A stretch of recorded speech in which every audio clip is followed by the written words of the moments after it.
ரொம்ப அசிங்கமா போயிடுச்சு மாமா. ஒரு ரூம் கார்டு தோத்துறோம் மாமா ஏரியால. ஒரு பெரிய பையனை கூட பரவாயில்ல மச்சான், மனசு கஷ்டம் இல்லாம போயிடும் மாமே. சின்ன பையன் மாமே அவன். மாமே பக்கத்து வீட்டு பையன் மாமே. அசிங்கமா என்னன்னா ரிவெஞ்சிலியா அசிங்க பத்திரம் மாமா. அசிங்கமா இருக்கு மாமா. அதான் கார்டு இருந்தா பிடிச்சிமா மாமே. இப்படி அமுக்குல ஒரு குமுக்கு அமிச்சிடலாம் மாமே. போட்டலாம் மாமே. அவனை சூற விட்டுலாம் மாமே. அவன் ரொம்ப பண்றான் மாமே.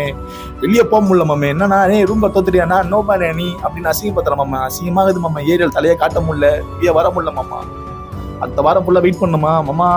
வாரம் ஃபுல்லா ட்ரைனிங் போறோம் மாமா. ஃபுல்லா ஒன்டா போறோம் மாமா. எப்படியா அடிச்சுன்னு மாமா. மாமா ட்ரைனிங் இனி கொடுமாமா. பயங்கரமா ஒன்டா படிக்கிறோமா. வெளியே வந்தாலும் மண்டை உடைக்கிறோம் மாமா. என்ன பண்றேன்னு தெரியல மச்சான்.